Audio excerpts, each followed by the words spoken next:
for the Shop Report with Barbershop Jay.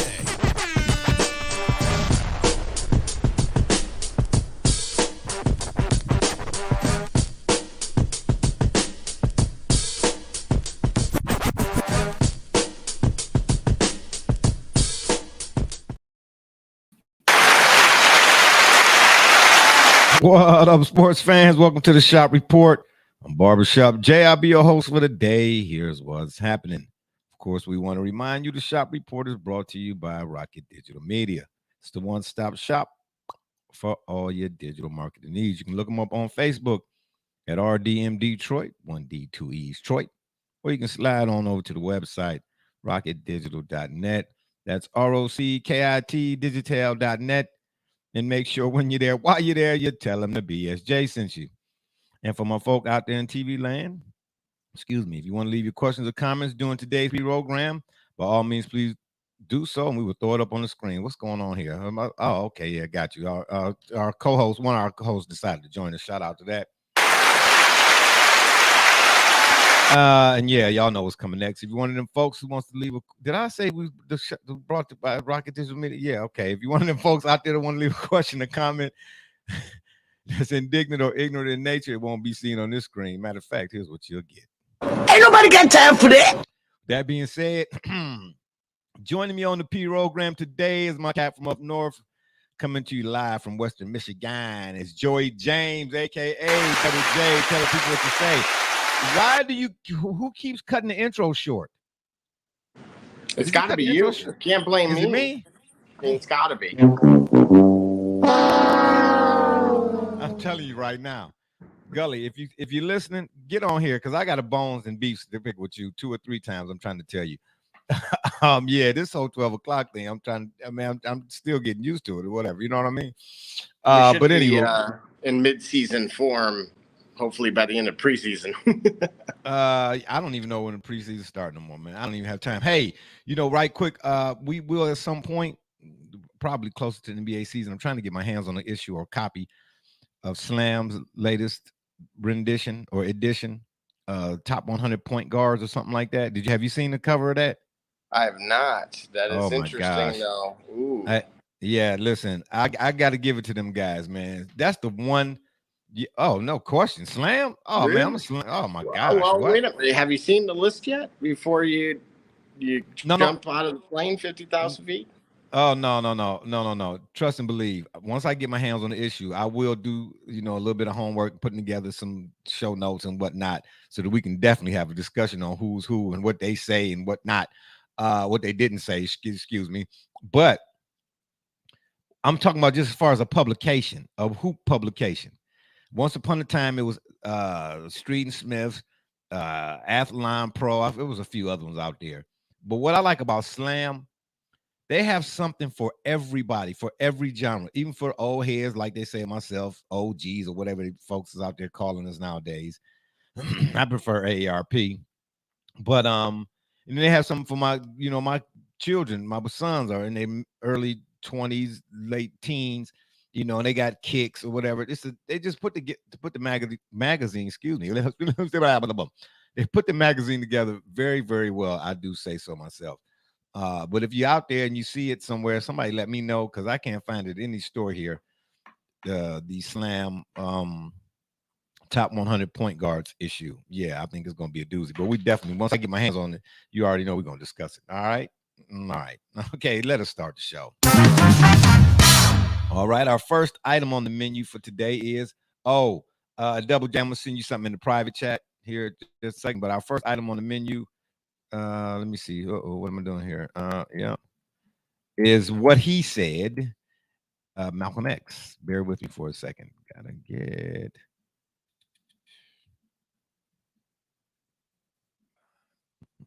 Bear with me, you all. Should have did this a little while ago. What he said, Malcolm X. There is no better teacher than adversity. Every defeat, every heartbreak, every loss contains its own seed, its own lesson on how to improve your performance next time. In my opinion, the translation is, we can all do better. What say you? I'll take it a bit further than that. I mean, it's a personal kind of mantra of mine, but and it's naturally always easier said than done. But what I've kind of noticed is that both being kind of having an entrepreneurial kind of mindset, and um, that a lot of those that walk that line have failed many times, and so understanding that already, kind of I've beaten a lot of existing odds with what I've been doing, and so but in general, those that have been resilient in not just getting knocked down, but consistently getting back up throughout years and decades are those that are typically ultimately successful. So it's more of a endurance marathon than it is a sprint. And so being able to really understand and chew on the whys behind whatever successes or in this case failures from through that adversity, and then continuing to get better from it will ultimately get you to where you're looking to go. Okay, but speaking of success, what is success? Who deems success successful? Did I say that right? It's subjective. It's on the individual. Okay, because for instance, in business, what is the most crucial element in the success of a business? Well, naturally, it can be probably simplified just to the amount of, we'll say, margin that's generated, or bottom line net income. You don't think personality? Yes. Not. I would say that's how people gauge success from a business standpoint. Otherwise, we wouldn't have a stock market. Yeah, well, that's a whole separate entity if you ask me. No, let's not even go down that road. What I'm saying is, like, you could want to build I think we talked about this maybe a time or two before. Forgive me for being redundant, y'all. But for all those who didn't hear it, I'm throwing it out here. Like, for instance, you want to open up a car wash. I want to open a car wash, right? And you got all this money to open up a grandiose deal. The lights, people can see it from however many miles away or whatever. And so they come through because, like moths to a flame, initially folks are attracted to lights. That's why so many people go to Vegas, I guess. I don't know. Yeah, but so you go through the first time and you notice that the change in your cup holder is missing. It's no big deal, right? If you got your car clean, whatever, okay. But it's you like, well, you are thinking about it. Then the next time you go through, they didn't clean your tires or something the right way, your rims or something. Then you go through again. So each time you're starting to realize that even though they got all. Yeah, exactly. So that's what but then the guy next to that car wash, all he had is a bucket and a sign. But every time you go through there, if you go through there 100 times, going through 100, your 100th time is the same as it was your first time. You know what I mean? So to me, I'm saying personality is what breeds or lends itself to a business being successful as a like a low bearing wall. Now, all those other things obviously matter, Well, no. But I think you can have every. Meant, I misinterpreted what you meant. I thought from the outside looking in, what's the first thing that people are saying? Oh, this no. is what makes a bit. This is how I know that business is doing good or bad. Oh, okay, yeah. So you misinterpreted what I said. Why is that nothing new? Oh, hell no. Anywho. Yeah. Okay. So yeah, I say again in that translation, we could all do better. Now, shout out to my man Malcolm X, who a whole lot of his quotes, quips, and sayings and whatnot and so forth are pearls of wisdom. I don't recall a man ever saying anything that wasn't valuable or that you could use as some value in your life. You know what I'm saying? Shout out again to my man Malcolm X for what he said, or the portion of what he said. Can you see me at all? Well, I got to get better lighting in here, man. I'm gonna have to get a spotlight. Don't you dare say a disco ball. Anyway, we're gonna keep things rolling. We're gonna slide over to the gridiron for the day, baby. And the main subject of the gridiron is, of course, we're talking about the NFL. Is the state of the franchise, excuse me, is what I'm calling this, the NFL running back. And primarily, all right, the situation surrounding Saquon Barkley. So before I even read anything or say anything, just to throw it out here right quick, most people I'm sure are familiar now with the fact that the Giants gave Daniel Jones the bag and wanted to franchise tag Saquon Barkley. Now, we had a discussion about this briefly, but now we're going to go into more detail because, of course, there are some who say that the NFL running back, why do you need to pay a guy top dollar when you can go get an Isaiah Pacheco or whatever the case may be, right? But what I'm trying to figure out is, especially in the case of the Giants, do you consider Saquon to be elite? Excuse me. Yeah, I'm asking. Yeah. Well, I would, as a numbers person, you would look at with or without him in terms of how that team functions. And I would say it would be very difficult for me to suggest he's not elite or essential. Okay. So if you're the Giants, walk me through how you justify giving Daniel Jones money, but not Saquon Barkley. Because if we want to talk about a guy who led a team, who led the Giants to the playoffs? Because Daniel Jones threw for 15 touchdowns. I don't know a quarterback in the NFL, since it's a quarterback-driven league, that's throwing for 15 touchdowns and is getting paid. If you're asking me, I think you have to lean on the team's success and look at the going rate in your respective position, and then try to, again, make the case that without me, you have to then attempt to recreate it, which could take time that you may or may not have. There may be a bigger sense of urgency, and just kind of, again, capitalize on those pieces of it. Again, this is difficult for me because I don't believe Daniel Jones is a starting quarterback in this league, but that's yeah, but the Giants do, obviously, right? Okay, so do you think, I'm asking the question, will Saquon sit out the season? Will he sit out the season?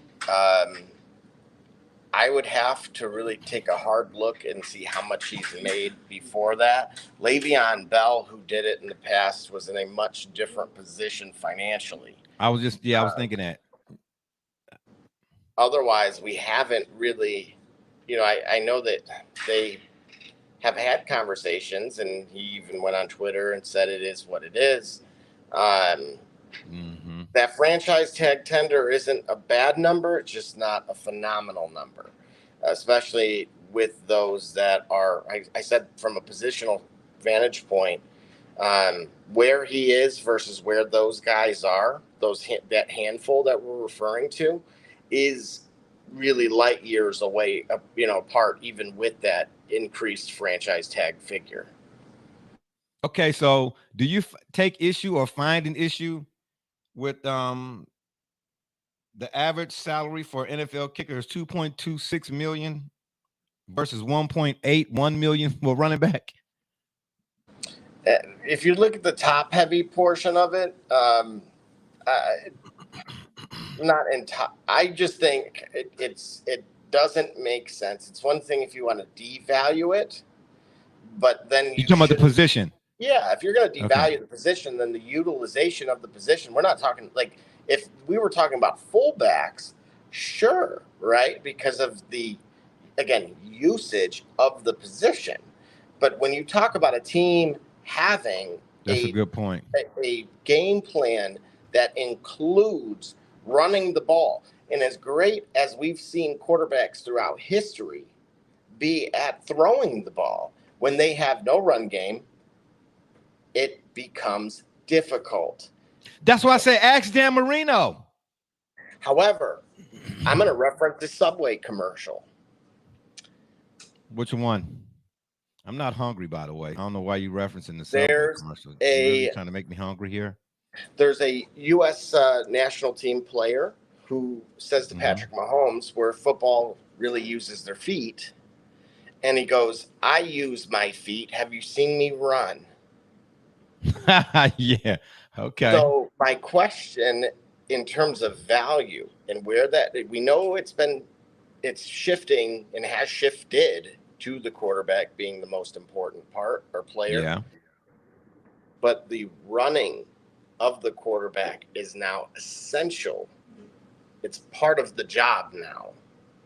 Not Yeah. this is why I'm saying the Peyton Manning type quarterbacks of yesteryear are the Statue of Liberties. They're extinct, or at least endangered. Yeah, but here's the deal, though. I get it. We are at that point where the advent of the NFL running back quarterback is more prevalent now than before. But at some point, that's the thing about sports and such, where there's competition, in my opinion. Basketball, pick one. At some point in that sport, in order to get to that pinnacle, you're going to have to rely on what was that sport was based on, if that makes any sense. In the NBA playoffs, what do we say? Guys like James Harden flourish in the regular season. But in a signature moment of a signature game, is he signature? No. And you can't, you can't quantify that. You know what I'm trying to say? So in other words, yeah, you can do all of that song and dance, bells and whistles and all of that pretty and cute stuff, put lipstick on a pig, as I like to say proverbially. But when you get to the playoffs, or you get to getting closer to the Super Bowl or the NBA championship, whatever it is, that's where it's going to say, okay, all that stuff you did before you got to this door, that was fine. But in here, no. It's how whatever we used to do is what we still do, type of deal. You're not going to get to the playoffs without a running game. I mean, you can get to the playoffs without a running game, but you're not going to win in the playoffs in the NFL without one. And here's the killer part. I told a guy going back and forth on a Facebook thread, I said, not every quarterback in the NFL is Patrick Mahomes. With all due respect to Ryan Tannehill, in the case of Derrick Henry. Yeah, you got to understand, but that's the expectation now. That's what's changed. Yeah, okay, but how many running quarterbacks are really? In other words, there's still got to be elements of Peyton Manning in you. For instance, let's take Deshaun Watson. The point I was just making, the little soundbite. We're gonna get to your comment, excuse me, here in a second. The question the thing I was talking about as far as when I had you listening to that soundbite, when I was telling my brother. I pity the plumber who goes to every job with just a plumber. With just a plunger. Give me the guy who comes in a truck. Okay, you got to have multiple tools. Look at Deshaun Watson. Shout out. We got another newcomer to the party here. Shout out to D Gully for joining us on the program, the IT guy. That don't look like Columbus in the background there. But anyway, we played he played a team from Pickerington yesterday. Oh, did you? Oh, okay. Oh, sorry about that. We get to the comments here. My man Snowman weighing in. Shout out Snowman. What it do, good peoples? Gully, you told me don't cue you in yet. My bad. I didn't get the message till after I cued you in. All right, sorry. We'll take you out of here for a second. Gully got some things going on. You getting some stuff together. Okay, so huh? What you? Oh yeah. I'm glad you didn't. I'm seeing y'all wonder why I don't hit record on this thing. You know what I mean? Anyway, nobody want to hear that again. At the end of the day, man, you can't. When these guys, I don't know what round did Derrick Henry go in. What in the draft? First. Are you kidding? Oh, okay. Okay, all right. It was a question, but kind of like a little rhetoric in there, I guess, rhetorical somewhat. What about Saquon Barkley? First. Okay, so here's what I don't understand. Help me now. Prior to the draft, these guys have value, right?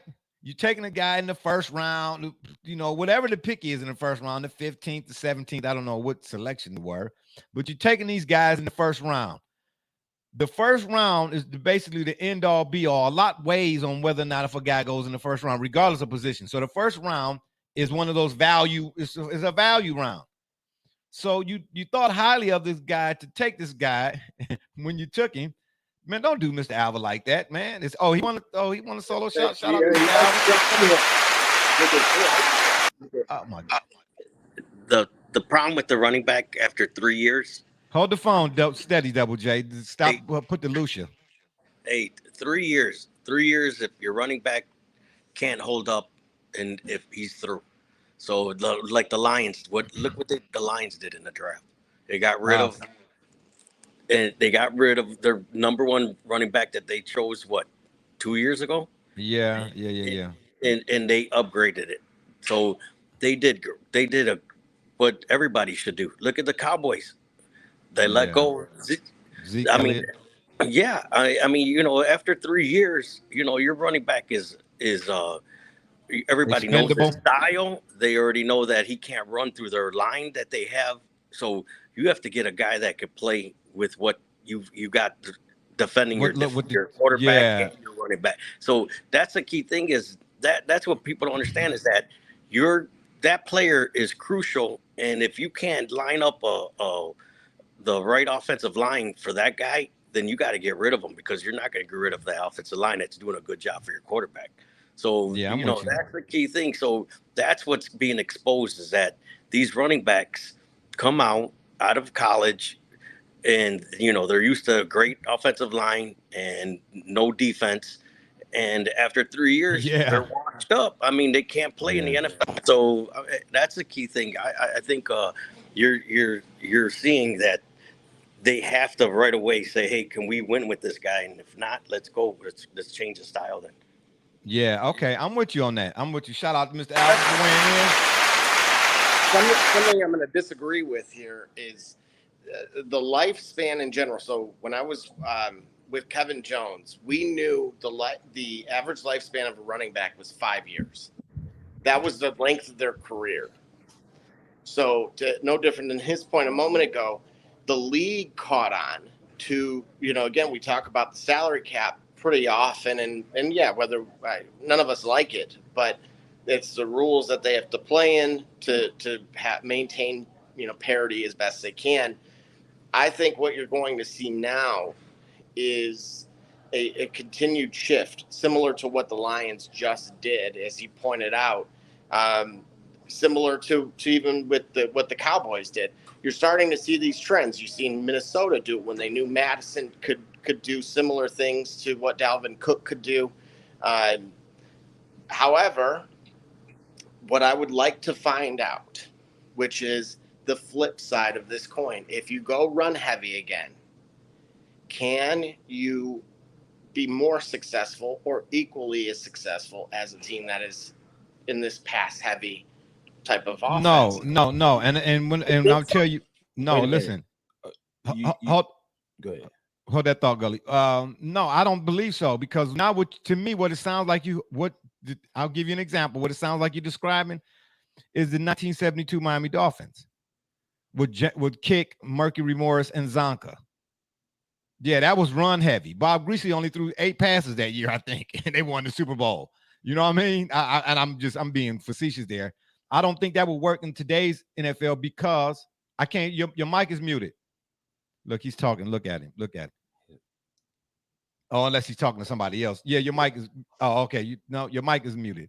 But what I'm saying is, even though there have been changes significantly, we know that in the NFL, especially with the player, offensive lineman in the Browns' heyday, when the Browns were winning AFC championships. You all got to excuse me. Yeah. I know. Yeah, I think he knows. Double J, your mic is muted. That was for him. That's why I did. Okay, got you. Yeah, and like when the Browns were winning AFC championships with Bernie Kosar, you look at the average weight of Dan Fike, Mike Babb, Lilja, Farron, Cody Risen. I mean, them guys were probably like 280 or something like that. You know what I mean? Offensive linemen are now 490. And this is after training camp. You know what I mean? So yeah. So it's all pass block heavy now. But But here's what I'm saying to you. You can't, just like when we discuss politics to some degree and party affiliation, you can't be too far one way or too far another way. You can't just be all. I'll give you again the example of Dan Marino.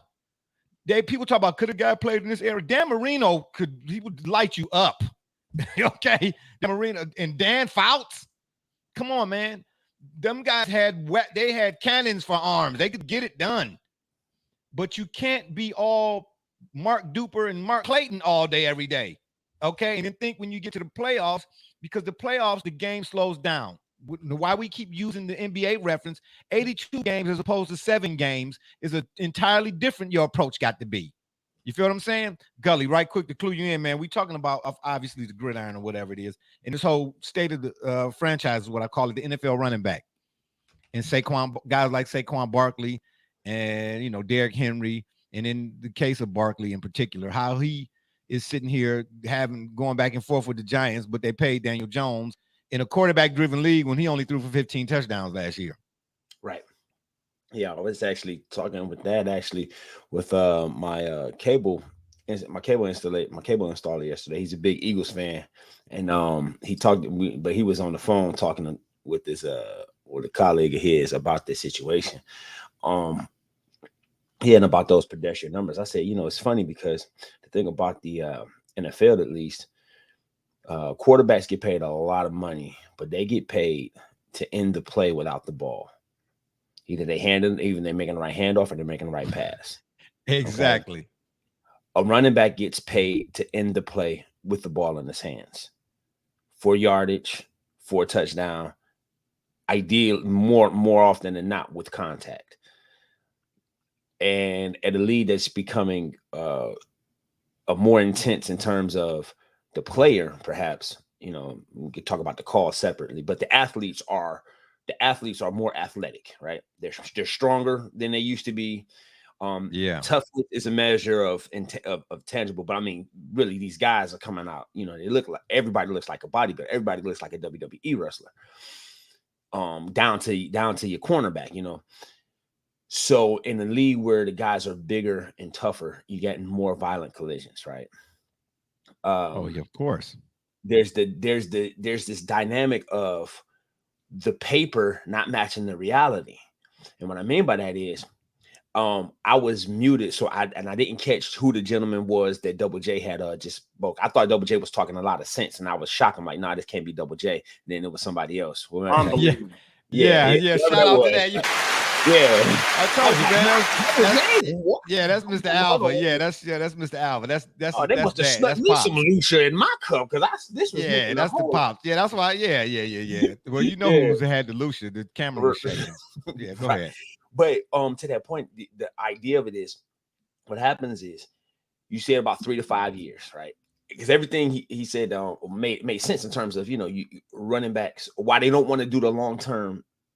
Why they don't want to do the long-term league, the pay, right? Deals, the deals for running backs, because it's after about 3 to 5 years you get figured out. But if I've been the guy for 3 to 5 years and I'm asking for money, I'd stand and be productive. See, we got to remember, like, Emmitt Smith was very productive in the twilight of his career with Arizona, as was LT with the Jets, as was Adrian Curtis Peterson, Martin with the Jets. Yeah. So when we talk about the elite running backs, we should be factoring in that despite your concerns, let's say fiscally and managerially speaking, we're talking about guys who've already have to put up they've got to front load the best of their efforts to qualify themselves for that money. And then at the point when they qualify, you're saying, oh no, man, we don't know. It don't make sense. Where you can give a quarterback who's not supposed to, who's for the life of their career is not supposed to take the damage that a running back is, even a receiver. They get 5 years to figure themselves out. Exactly. And then they get awarded with them. You get what I'm saying? That pro contract, they get 3 to 5 years to see that they may be on the cusp of development of being an all pro or an elite. They get the same 3 to 5 years to progress. But you want running back to start out at his peak. Yeah, that's okay. So again, to that point about Daniel Jones, how do you pay a guy? To me, he got paid on what he might be or what he could be. And that assumes that's predicated on look at the run pass ratios, right? I know the thing you sent me in the private chat. I can't open it up without taking us out of the screen. That's fine. But I'll tell you, I'm looking at it right now. Run pass ratio. The New York Giants were in, and I see here's something. New York Giants were 50-50 last year. You know what that means? For them to get the pedestrian numbers they got from Matt Jones, they need the ball in Saquon or others' hands half the time. Exactly. You need the ball half the time in his hands. So exactly. And then I also look at the first team that came to mind when this situation became like a national thing. The first team that came to mind to me was the 2011 Green Bay Packers. The Green Bay Packers won a Super Bowl with Charles Rodgers and we talked about this, remember, years ago. Charles Woodson. I'm sorry, Charles Woodson. Charles Rodgers. Oh my gosh, this guy right here. I'm gonna give you 5 minutes. No, Double J, he got 5 minutes. No, you know what that was he for? Got 5 no, minutes. that was no, that was he for. Got 5 You know what minutes. that was for? Remember open chested Cheetos? Remember open chested Cheetos? No, 12 o'clock, Do you remember 12 p.m.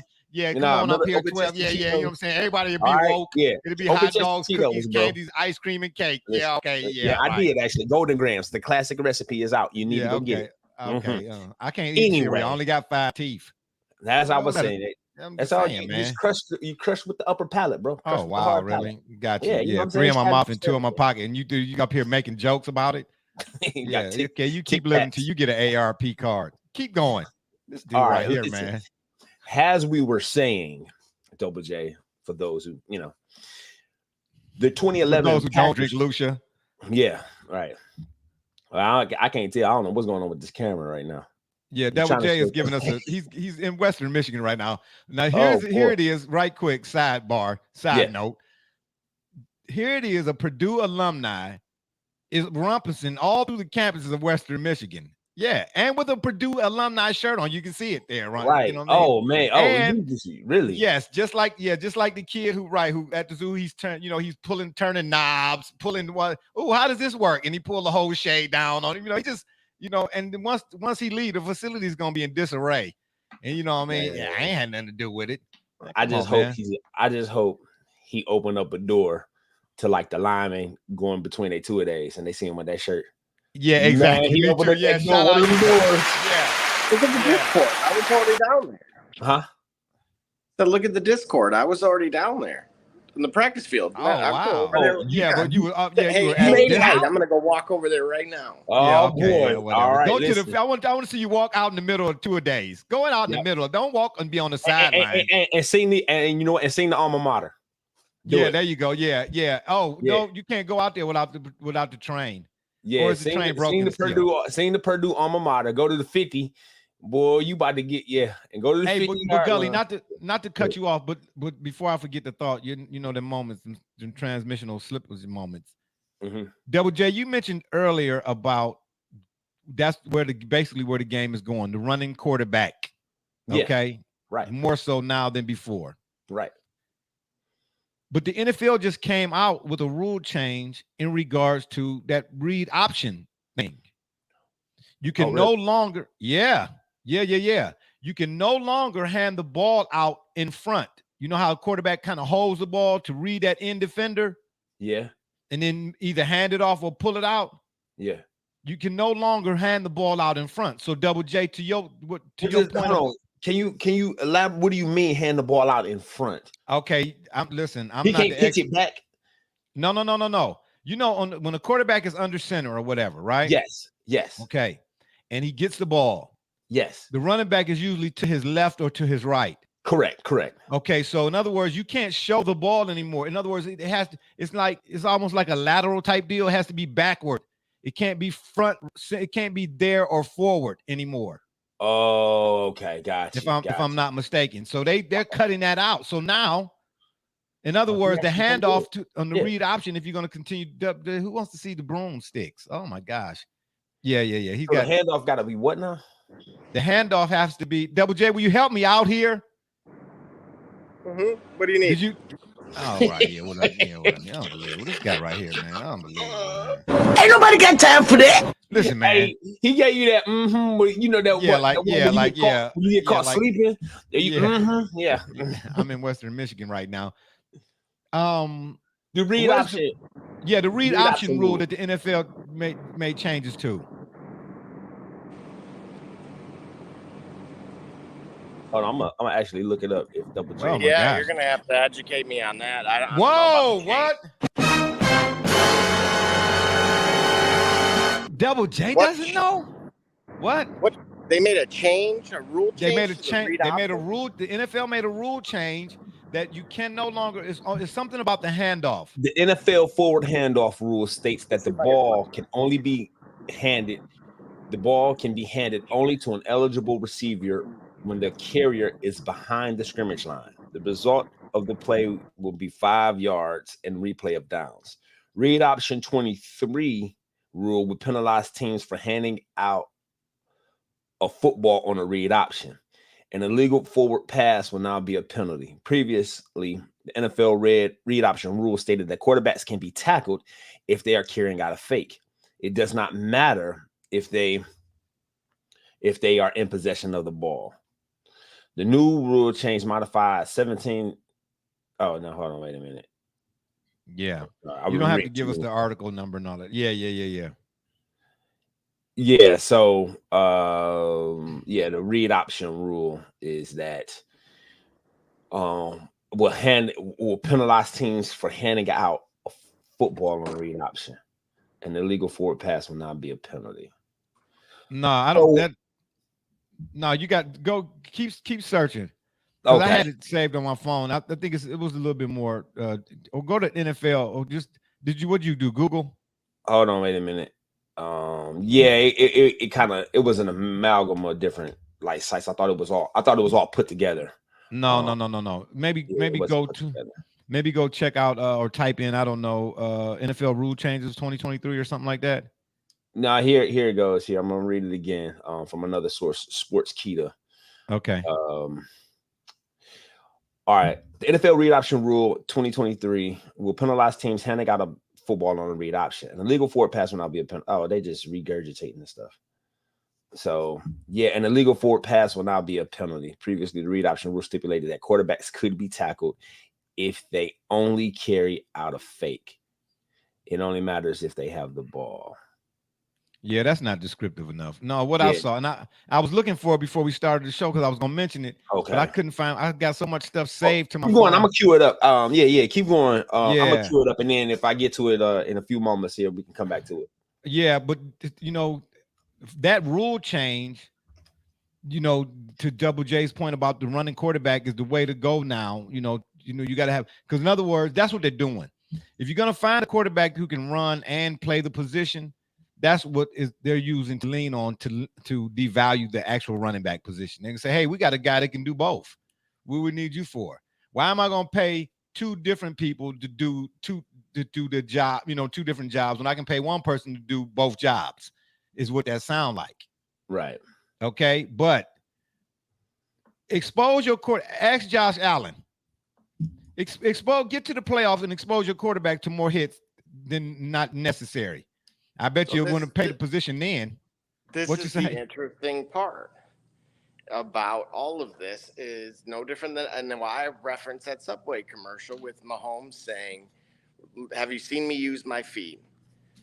If running is now a critical or essential part of that position, then, as you pointed out, the what ifs when the quarterbacks start getting hurt in terms of their frequency. If those numbers, we don't have numbers like that to say how many long-term injuries are taking place to quarterbacks per season that are based off of just running plays. We've seen it with Mahomes in the past with the ankle. We've seen it with Josh Allen last season against, I think it was Minnesota in that game. Those are just, again, right off the top of my head here. And so at which point does paying the quarterback position then come under in a greater microscope with some light, and then creating kind of that fire on the ant, if you will? Oh, you know what? I just found something else here that's kind of interesting. Did you know that part of the new rule changes, all failed fourth down conversions will now be an automatic booth review? Did you know that? No. Instant replay reversal. When an instant replay decision results in a reversal under 2 minutes, the play clock will be reset to 40 seconds instead of 25. Did you know that? Football is about to get a whole. Listen, we shortened baseball. Now we about to get 5-hour football games. Yeah, well, people would rather watch a 5-hour football game than an hour and a half baseball game. I'm just saying. Usually in a possession change anyway, based on if it were, you said unsuccessfully, which means it would take place. That review would happen during the timeout. Okay. Okay. Here we go. I found it. All right. The new rule for the 2023, as far as the read option, the new rule will penalize teams handing off the football forward on a read option. Handoffs must now be made next to or behind the quarterback, not in front of them. How can you hand off the ball? That's where I was kind of confused at. In what circumstance could you hand the ball off forward? Like, can you if you're behind the scrimmage line, you can toss it forward? No. In other words, when the quarterback when he takes the ball under center, right? Yeah. When he goes to turn backward, the running back is coming forward, right? Yeah. So a lot of times, if you look at how they run that read option, the running back will kind of maybe a fraction of a second be ahead of the quarterback a little bit with his arms around the football. Yeah. And then the quarterback will kind of like read that in and then pull the ball out or continue with the handoff. Got you. Okay. You can't handle the running back cannot be forward of the quarterback anymore. And they both have their hands on the ball. Exactly. Okay. Yeah. They say, no, all right. They say, furthermore, this rule will penalize illegal punts, drop kicks, or place kicks the same as an illegal forward pass. An illegal drop kick. Yeah. So to your point, Double J, say that again. Repeat that again. What does that say about what you was just mentioning here about quarterbacks and the running quarterback? Because I still think you can have, and I can't believe I'm getting ready to say this. I know RB is listening. Trust me, I say this begrudgingly. Aaron Rodgers was not necessarily a runner, but his mobility allowed him to use his feet in such a way that he still could escape and extend plays. So do you really want a Lamar Jackson? And they know not Lamar Jackson because I like him. You know what I mean? A guy who you can run, 10, 15 times a game? Or do you want a guy like a Deshaun Watson? To me, Deshaun Watson is a guy who has far more tools in the toolbox. I thought at the end of the day it would be about being balanced. Okay? Don't you want balance? I don't want my quarterback running off, taking off on every play, bro. I just don't want it. You know what I mean? And not really. And then this whole RBC, running back by committee, yeah, okay. It's a reason why you drafted Derrick Henry high in the first round or whatever, or you drafted Saquon when you did. Okay? Yeah. And the guy said, well, you look at Kansas City. You don't need a guy that I said, yeah, but they got Patrick Mahomes, bro. With all due respect, the Titans, they got Ryan Tannehill. Derrick Henry is the Titans. You understand what I'm trying to say? And that ain't no knock against Ryan, because I don't know if you know his backstory, but while he was at Texas A&M, I believe, he was a wide receiver throughout most of his football life. He made the switch somewhere around the college to quarterback. So for him to be playing quarterback in the NFL is admirable. I ain't knocking him. You know what I mean? But count all the Patrick Mahomes in the league. It's 32 teams in the NFL.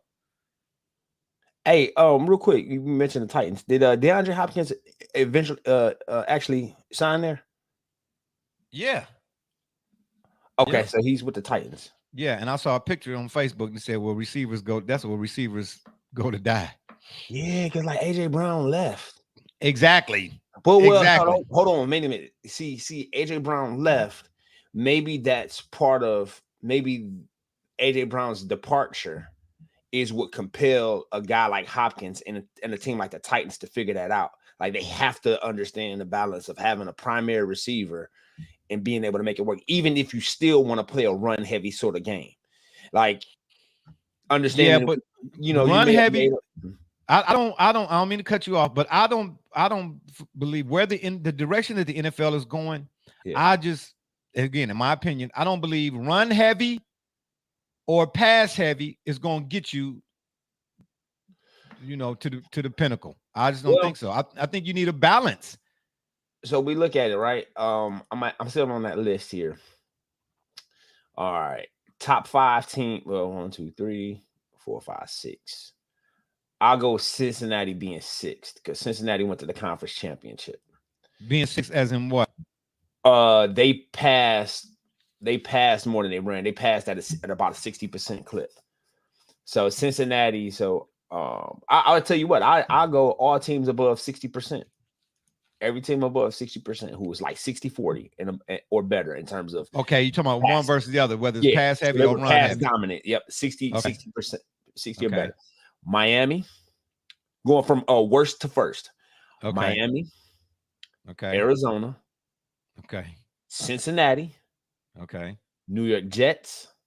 Okay. Super Bowl champ Chiefs. Okay. Minnesota Vikings. Okay. LA Chargers. Okay. Tampa Bay Bucks. So basically, the Chiefs and the Bengals are the only 2 on that list that's an exception to the rule, so to speak. If I'm hearing you right. I don't know if you say exception to the rule. I would just say those 2 teams went the deepest in the playoffs, but largely being too pass heavy don't work. Being pass heavy, correct. Now, when we talk about balance, it's about the balances, and I guess maybe that's where the devaluation comes in. I think we all recognize having balance is important because I don't think I finished my thought, but the 2011 Green Bay Packers that won the Super Bowl, they were, I think, about 50-50 in terms of pass run. I don't remember who their running backs were. I don't think they had a 1,000-yard rusher. I think they may have had like a what they call it, a committee, if you will, or like a regime. You know what I'm saying? So none of those guys. It maybe was one guy because that's when was Donald Driver still on that team? I believe, Donald Driver did win the Super Bowl, So and I forget Greg Jennings. On that team too? Yeah. So but again, go ahead. But nice. So here's the thing: take a team like the Titans, for instance, or the Giants. Yes, they definitely got to be run heavy. Yeah. You understand? They got to be run heavy. So in those cases, you got to pay the man, Shirley. You got to pay the man. Yes, you do. What are you saying there, Double J? What are you saying no to? Now, you want me to look at the top 6 teams? No. I'll look at it like this. So the percentages is a little bit less. The top 6 teams that do what? That will run heavy. Okay. The top so run heavy. By run heavy, they were 50% or better. Now, I would let me start run heavy, 50% or better. New York Giants. I'm again going worst to first. Okay. New York Giants, Philadelphia Eagles, Carolina Panthers, Tennessee Titans, Baltimore Ravens, Atlanta Falcons, Chicago Bears. Justin Fields. Oh, go ahead. Yeah. And Lamar Jackson. Basically, that's exactly where I was going. That's exactly what I was getting ready to say. I will tell you too. I did 50% or better, but there were 2 teams that were kind of similar to the Giants, only by like a hair or 2. They both had the same kind of run pass ratio, 49.6 to 50.4. San Francisco 49ers and our Cleveland Browns were 49-50, pretty much about really even. Yes. You can say that about Stefanski. See, that's interesting because when the eye test, you'd be like, God, Lee, that's all he ever do is throw the ball. Shocking, right? Yeah. Okay. Well, it didn't look like it. It didn't. Right. That's the optics versus the metrics. That you rarely see eye to eye. Oh, that's like I think you should clap for that. Yeah, maybe put that on the shirt. Shout, man. Oh, yeah. See, whenever you get some sleep, you be fresh and ready to go. Meanwhile, me and Double J be over here. Anywho, I ain't gonna say nothing else. Hey, Double J might be he might be involved in a little situation here. I see he cut the stream. Yeah, Double J, are you still, what happened? Oh, you went and got an. Oh my gosh, he had to hurry up, man. He had to hurry up and go get to the Lucia. Nah, Paige and Mrs. The lineman coming after him. Yeah, that's right. Yeah. So answer this for me right quick. All right. Either one of you all, no matter who go first. Who doesn't in this situation have a leg to stand on in the devaluation in this devaluation of the NFL running back? Who doesn't have a leg to stand on? Yeah. Well, classically, the teams and the management always. Yeah. How much wood could a woodchuck chuck if a woodchuck could chuck wood? Well, it's one of them moments, baby. You know what? Here's the thing, right? We look at how Le'Veon Bell's situation transpired, and one would think that history will repeat itself. How? Because he played that position. Yeah. See, he played. That's dangerous territory. That's dangerous territory, though. And I say that in everyday life. A person can't look at a person that you've been in a situation with. I'm just using this as a loose example. And then you have a bad issue. That person didn't see all men or all women thereafter as being the same. Yeah, everybody should be judged based on their own merit, not the position that they play. No, I think that's what the franchisees are doing, because I think they position themselves like, look what happened with Le'Veon. Le'Veon's career was altered. I don't think he was nearly as productive after.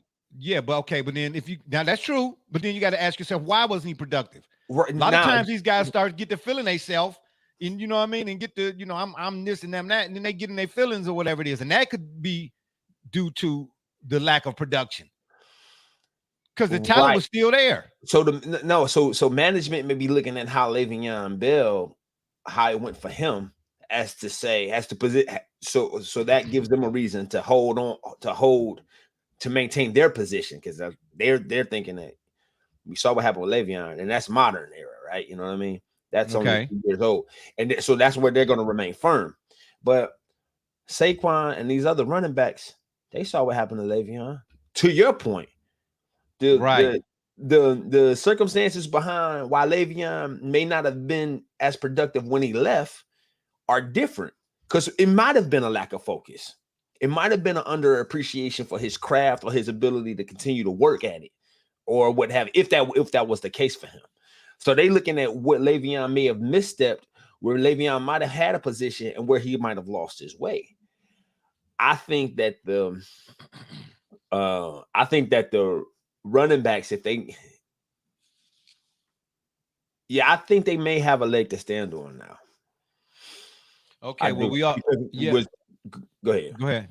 Because when we understand that Lamar Jackson is what and who he is, but I got to remember every season now it's been a significant injury to him that's been compromised or altered the trajectory of this season. Okay, so then that's my point. And you know how I feel about injuries in football and folks saying a guy can't stay on the field and such. And I know that's not what you're alluding to there, but right. Why continue to subject your franchise franchise player to that type of, that type of beat. Yes. And I still, even though I get what it is, the franchise tag, so to speak, but it makes no sense if you stop and look at it. Here's what I tell people. When you're reading something or reading into something, go inside the lines first and then come out.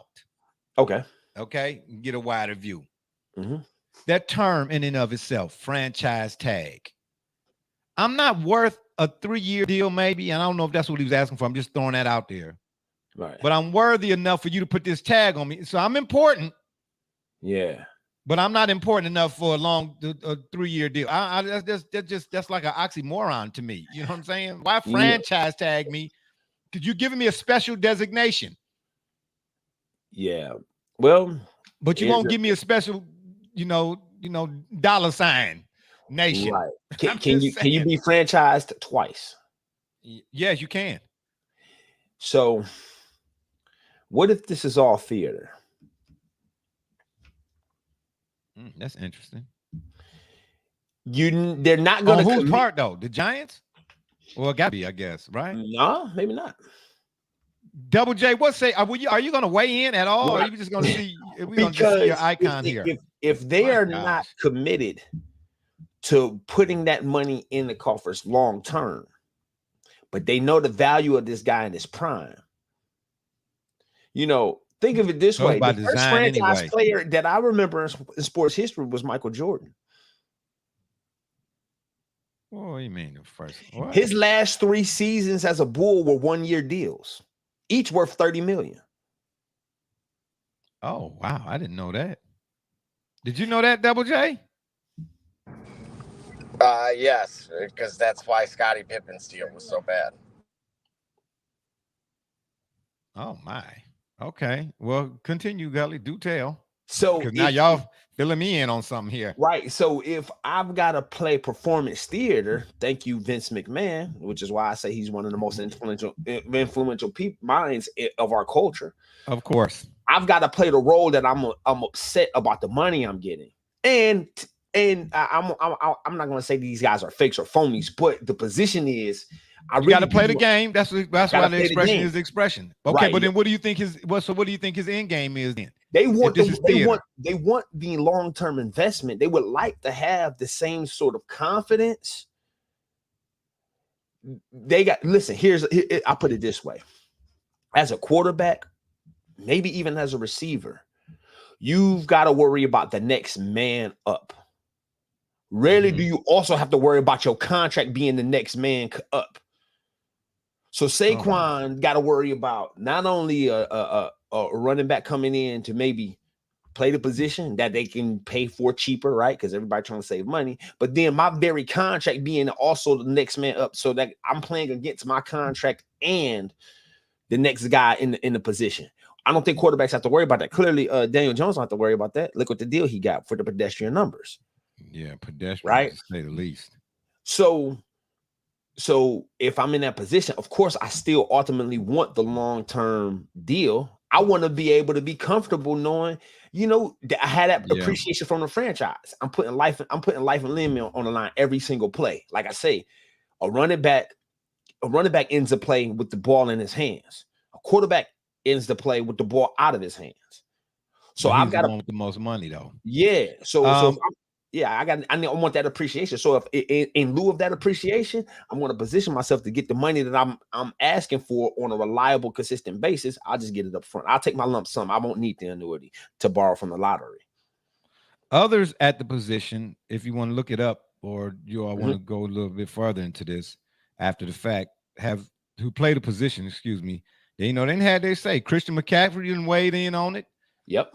Derrick Henry, obviously, Najee Harris, just to name a few. But one of the things I found interesting that was said in regards to this issue, y'all got to excuse my friends here. What the heck is going on there? Billy Jackson, Billy Joel. I don't know. Take your pick. This from B Easy Sports. B as in the letter B, Easy Sports. They say, imagine Hall of Famers and NFL legends Barry Sanders, Eric Dickerson, Adrian Peterson, Tony Dorsett, O.J. Simpson, Jim Brown, and Emmitt Smith, all playing under the franchise tag today. Laugh out loud. The game has changed, but an elite player is still an elite player. Running backs, hashtag running backs matter. What do you say to that? Did he put Walter Payton there? No, he listed a few. Yeah, Double J, you came back on that one, huh? Yeah, you come back here. Shout out to Double J for joining us. Oh, now you're gone again. Unbelievable, man. Nobody got time for that. I'm gonna read that again. Yeah. From B Easy, the letter B, Easy Sports. Imagine Hall of Famers and NFL legends like Barry Sanders, Eric Dickerson, Adrian Peterson, Tony Dorsett, O.J. Simpson, Jim Brown, and Emmitt Smith, and you can I'm throwing in Walter Payton. Yeah, okay. All playing under the franchise tag, quote unquote, today. Laugh out loud. The game has changed, but an elite player is still an elite player. Hashtag running backs matter. Yeah. It's like that at the very moment his point loses me, I get it. And that sound, I know that's a confusing statement, but that's because I'm kind of befuddled by what the true impact of what his point is. But I'm just thinking like that's exactly what we're talking about. The idea of it is it's not elite until the elite runner back decide, I may just not suit up. No, but the guy is elite when the team's breaking their neck to see if they're going to select him in the first round. And he is elite when guys like Mel Kiper, Todd McShay, Boo Boo McFarland, and any other body else that's got stinky poo names, going into the draft. He's elite then. Oh, this guy got a 4.64, and he's elite when he go to the combine and run the 40 in 4.1 or 2, maybe 3, I don't know, 0.4444 seconds. Right. He's elite. Oh, he's elite. And he's elite that you take him where you take him at in the draft. But when it come time to pay the man, Shirley, now he ain't elite. Right. And what happened between yesterday and today? I was elite, y'all. You know what I'm saying? Yeah. And then ask the other fantasy part owners if I was elite. Right. No, other part, and I think we've talked about this several times in the past, about the idea that draft position somehow factors into this. Oh, you can get an elite running back out the 4th or 5th round. And then the fact that he came out of the 4th or the 5th round somehow translate to his bottom dollar, his bottom line when it comes up for a new contract. You follow what I'm saying? Yeah, like they looked at his fact that the guy was like, he got him out of the 4th, 5th round. Why would you pay him? Oh, this guy was a top 10 draft pick. What does it matter? What did he do inside of? What did he do on the NFL fields?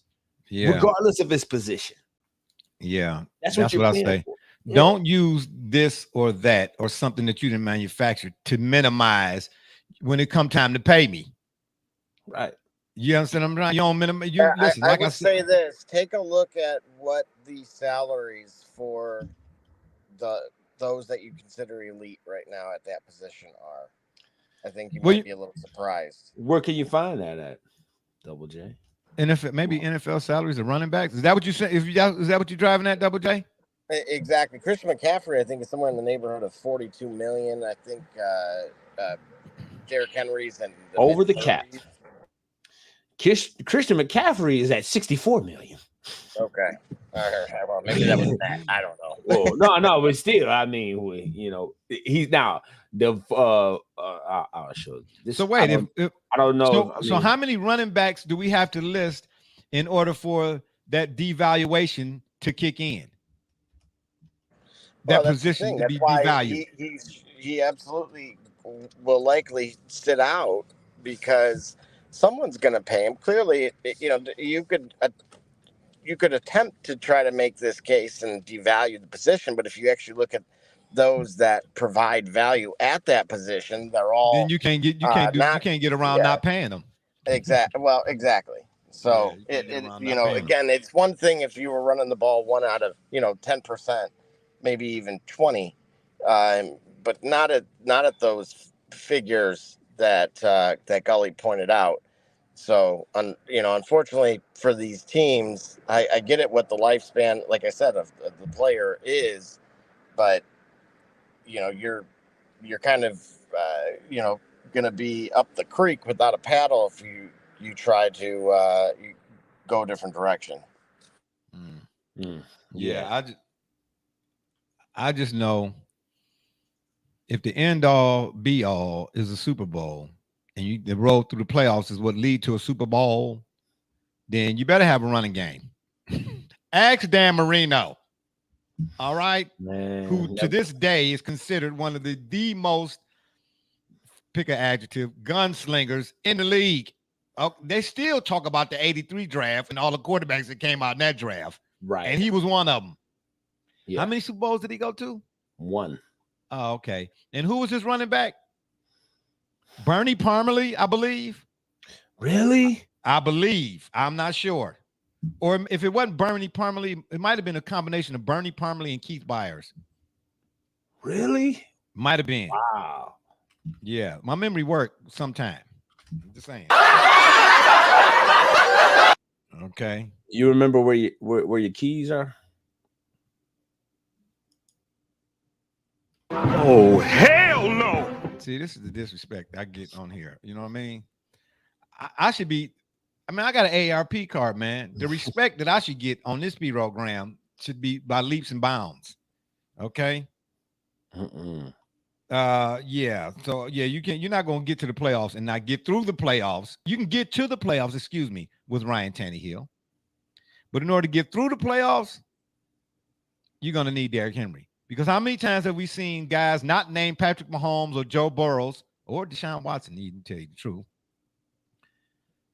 make a bonehead play in a critical moment in the division round? Right. Huh? How many times did we see Pete Carroll? I know it was only once, but the way I just said it sounded pretty slick. Yeah, you already know where I'm going. How many times did Pete Carroll try to put the ball in Russell Wilson's hands in a critical moment instead of, okay? Yeah, all right. Listen, be honest with you. To be honest with you, you can give a volume of examples, but quality is better than quantity. All you have to do is give that example. That example, I'm telling you, that there was the one time that Biff Tannen got into the DeLorean and changed history for the worse, and we had to live with it. That changed the scope of the NFL. That right there shouldn't. That was a moment that was not supposed to happen. That was a glitch in the matrix, and things would have been totally different. Brady's legacy would have been affected. Russell Wilson's legacy would have been greatly affected. So would Beast Modes. The Pete Carroll, the Seahawks, they probably still would be in a position to be elite. Oh, ain't no question. Ain't no question. And you know what? Speaking of Beast Mode, how many teams did he play for? He started with Seattle, right? No, he was in Buffalo. He was in Buffalo. That's right. Yeah, he was balling in Buffalo. Yeah, he was balling. Yeah, I forgot how he even got to Seattle from Buffalo. I do too. All right, and then after that, he spent a couple seasons with the Raiders, and then I think he came back to the Seahawks. Yeah, but like I said, for all y'all folks out there, you know, who on the side of the devaluationers, when it comes to this NFL running back thing, go holler at your boy Pete Carroll. Ask him how it worked out for him. Yeah. Okay. Because in the game that everybody played for, he devalued Marshawn Lynch in a moment that, I guarantee you to this day that he regret. Right. You know what I mean? Because he was playing to the numbers, pass happy. You don't pass down on the goal line. That's what football is for. Too many people, you know how my thing is about analytics. I ain't saying they don't matter, but I'm saying if that's all you're using, Pete got too analytical down there. Well, you know, the percentages say we pass right here at the 1 yard line. You know what I mean? But but the game is predicated on what? Man, listen, I don't want to miss me with all of them numbers in them type of moments. Man, go get me a yard, bro. That's the only number we talking about here. Go get me a yard. Yep. Go get me a yard, bro. Anywho, last but not least, before we get out of here for the day, we're gonna do our what I'm calling hypothetical projections, division by division, or if you all want to, should I say that way? Maybe, I don't know. He said, she said, but she said she didn't. He seashells by the seashore. That was one of them kind of moments. All right, I don't know what a seashell is. Oh, hell no. Man, this is what I'm talking about right here on a soft Sunday. We're gonna go by division, hypothetical projections. Okay, division, or and then obviously furthermore a little bit teams. Did I say that right? Man, I'm telling you, this 12 o'clock stuff. It's your fault, bro. I just want to say real quick, Tony Nathan and Woody Bennett. Oh, that was the running backs for Marino. Yeah, my bad. But I do know Parmalee and Keith Byers did play with them, but maybe well, it wasn't that year. What year did they go to the Super Bowl? Was it 80? It was the 80. No, it wasn't 85. It was 84. It was the 84 season. So it was the Super Bowl. No, it couldn't have been 85. I'm looking right at it, bro. January 20th, 1985 is when the Super Bowl was played. So that was for the 84 season. Oh, that's right. Who they play? Washington? Nah, that was 2 years prior. That was Washington. This one was against Joe Montana and that's 49ers. right. Yep. That's right. Because I had a Sports Illustrated that year. Marino was on the cover. Yeah. And whatever little caption that they used, then you go to the article to read the article. Yeah. The talk at that time was Joe didn't have it no more. He was, Marino was the new guy in town. He was on his way to winning 5 consecutive Super Bowls, you know, and they were just killing Joe Montana. When 10 minutes before that Marino came on the scene, they was loving Joe, right? Yeah. And Joe said, after the fact, he was like, yeah, okay, y'all, that's what it is. It's all about the new guy. Okay, I got you. And I think Joe Montana went out and threw 45 touchdowns with like no interceptions and no incompletions, And I don't even think that year, it wasn't even no Jerry Rice. Correct. This was before Jerry. This was before Francis. It was Francis, wasn't it Francis? It was Dwight Clark, Freddie Dwight Solomon. Clark. Freddie Solomon. Why I say yeah, Francis? Matter of fact, Russ Francis was a tight end. Tight end, my bad. Clark, okay, yeah. Getting moved to tight end. Didn't he end up playing tight end? Dwight Clark. Yeah, Dwight Clark had hands too, baby. Yeah.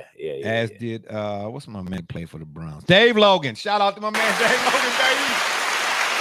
Yeah. So anyway, hypothetical projection: who wins? All right, and we're just looking right now this Sunday at the AFC North. Who wins the AFC North this year? Cincinnati Bengals. Oh, please. Okay, you can't say pick a team without giving me a brief hoorah about why. Yeah, Double J, don't scratch your head. Oh, now you want to show up. This guy right here, man. Ain't nobody got time for that. Now you want to show up. We getting ready to get out of here. Now you want to show up. Oh, man. Oh, you say wins the division? Yeah, hypothetical projection. Who wins the AFC North this year?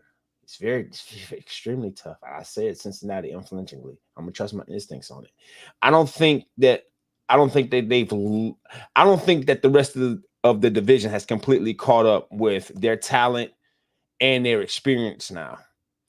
I think they've gotten better. I know they lost. I think the biggest loss for me offensively was Pirine.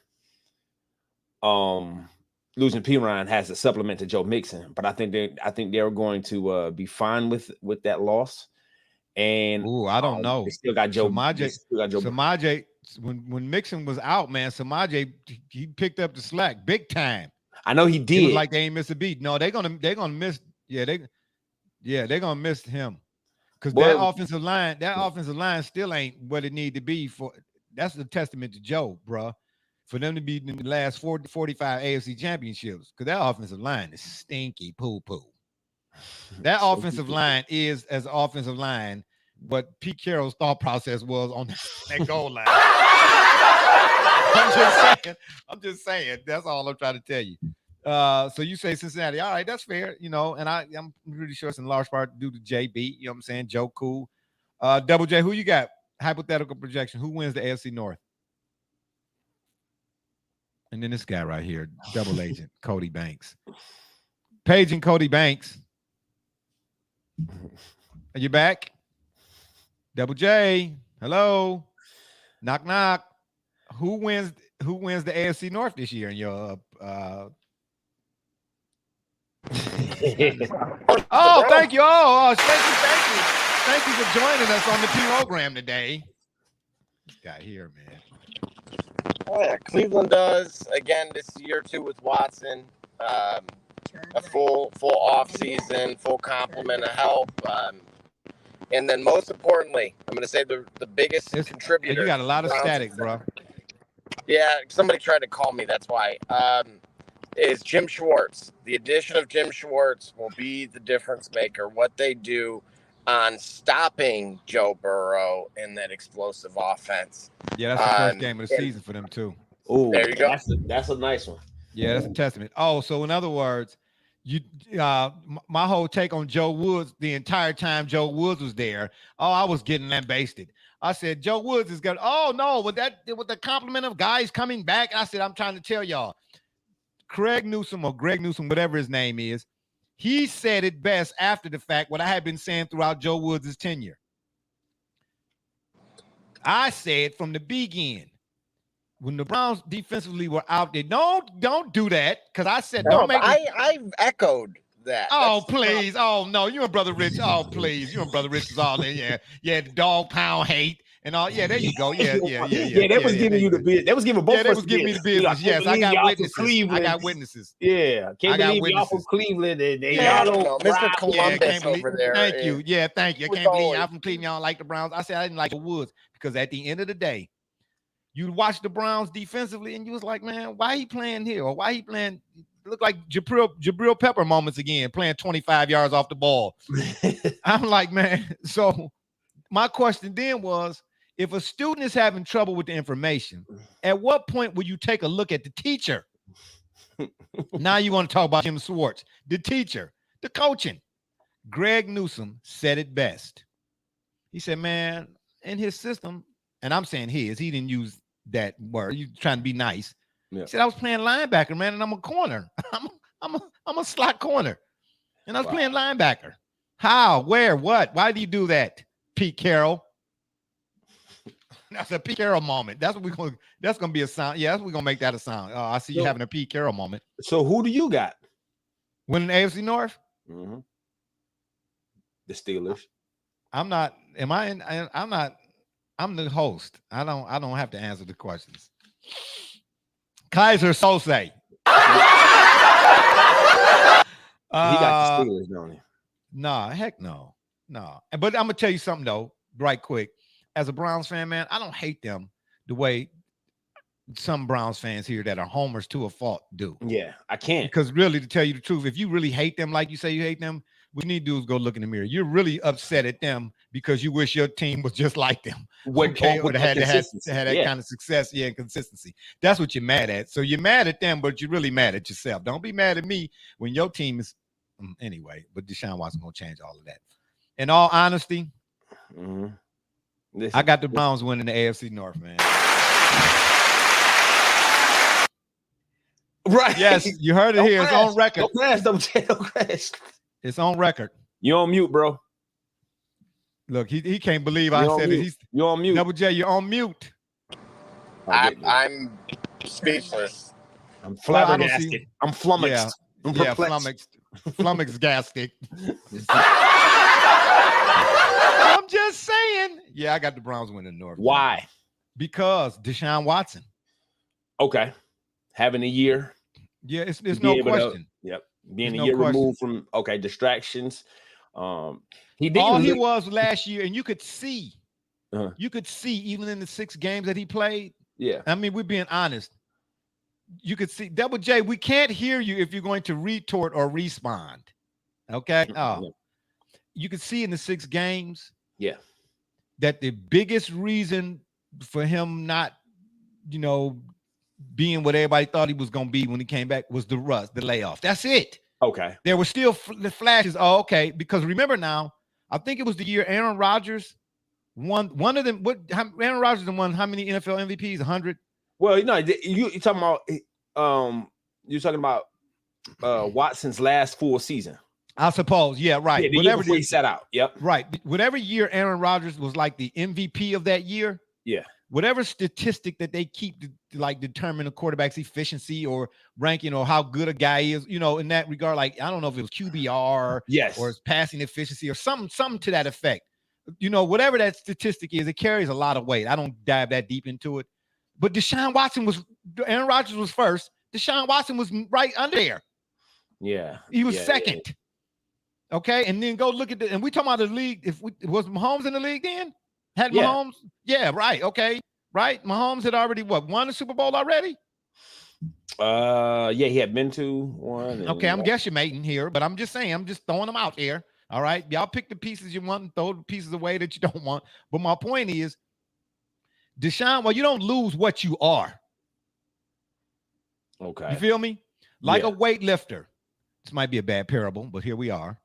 You lift weights, you gain, after a short period of time, you gain size, you gain muscle, whatever, right? Right. Then you take a 6-month layoff. No lifting, no nothing, no gym, no nothing.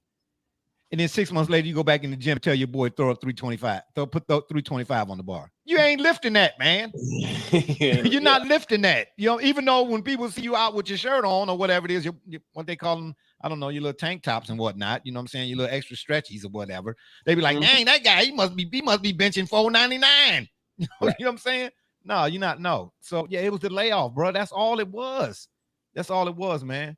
I don't get excited over whatever the camp they call before the OTAs and all that other stuff because of what our friend, colleague of the show, Hermden, said a million times. But I ain't talked to a person yet that's been seeing them right now. That's in Greenbrier in West Virginia. Okay? My dude said, man, forget everything else, man. He said the ball is coming out that boy hand like nothing we ain't never seen in this town. Now that you cannot argue. I can tell you what a guy might be or might not be. Double J, we can't see you. Will you showing us the this is where they okay. Double J is now at Western Michigan, but this is where that Purdue train that's broke all the time. This is where it's being fixed at. Shout out to the boiler train being fixed. Finally, it's getting a new boiler. Yeah, it is. Please stop. Don't come on now. Well, I was born that night, not yesterday night. All I'm saying to you is Deshaun, they say the ball jumping out. They say the ball is jumping out of his hands, man. You talking about throwing receivers open? Once again, you might not be able to tell what a player is or ain't when they got on the shirts and shorts and just the helmets. Like Herm said, man, wait till they get them pads on, then we'll see if that guy that was flying around in shirts and shorts is as good as advertised. Right. But the ball jumping out that boy hand, you can't deny that. I don't care if it's OTAs, NBAs, NBCs, no Tracy's, no none of that. You understand what I'm saying? So again, let me get this down. Gully, you got who'd you say? Bengals. Baltimore? Oh, you said the Bengals. Man. Oh. I'm just saying the Baltimore Steelers. Is that who you got? Okay. Man, you know what? Bengals. It's only 2 hours, bro. It's only 2 hours, and I keep the gloves with me. Okay. Well, I mean, you know what I'm saying? You're more than welcome. You got an open invitation to get this whooping. I'm just saying. I'm just trying to say. Ding, anyway. Ding. Right. Yeah, ding, ding. Yeah, we can wrap things up here in a minute. Okay, and then next week we'll come back and we'll do the South, and then the following week, you know, we might add a few more to them because I know football season right here around the corner, about 10 minutes away. So, but anyway, the goal is the rest of the conference next week. Okay, that's fine. All right. Well, okay. All right. Yeah, we might do it that way. Yeah. And then we'll do maybe the Southwest and the East. Depending on how what mood I'm in and how I'm feeling or whatever the case may be. Double J, you got any last words? Any last thoughts?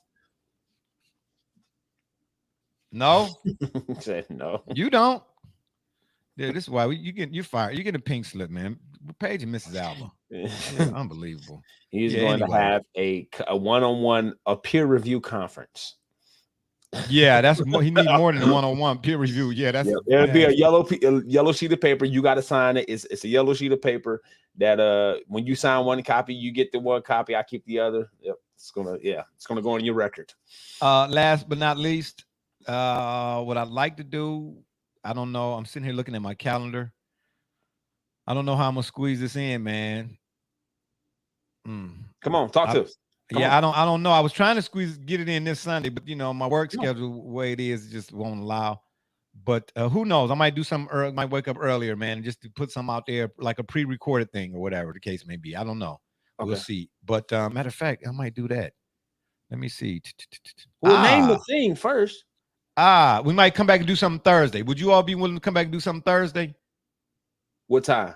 We'll discuss it. Yeah, maybe in the evening, because I'm just saying all is a precursor to Spence and Crawford. Finally,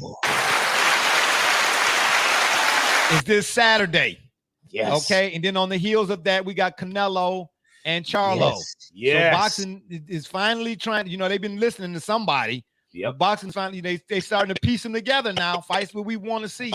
And I wanted us to get in and have a weigh-in on the what we think and who we think. Okay. Lose, all right. Cool. Hey, by the way, did you watch that Kambosos fight replay yesterday? No, I didn't get it. No, I didn't get a chance. No. He won, and it had to have been rigged. Wait a minute, well, that's boxing though. Where did he fight on? Was it a show? Was it in Oklahoma? Oklahoma. No. What was it, like a PBC or was it pro boxing champ? Top rank. Can't boast. All right, I'm gonna have to. Yeah, we have to check that out. Yeah, we have to check that out. But for all y'all out there, I just wanted to say again, Spence Crawford upcoming Saturday the 29th. Yes, be there or be square, because finally you all have put on an exhibition. That I want to check out. You know what I'm saying? Yeah, for most of me. So again, Spence Crawford. Who you got? You know what we could do if we all can get in on time? We can get that out. We can all score the fight ourselves.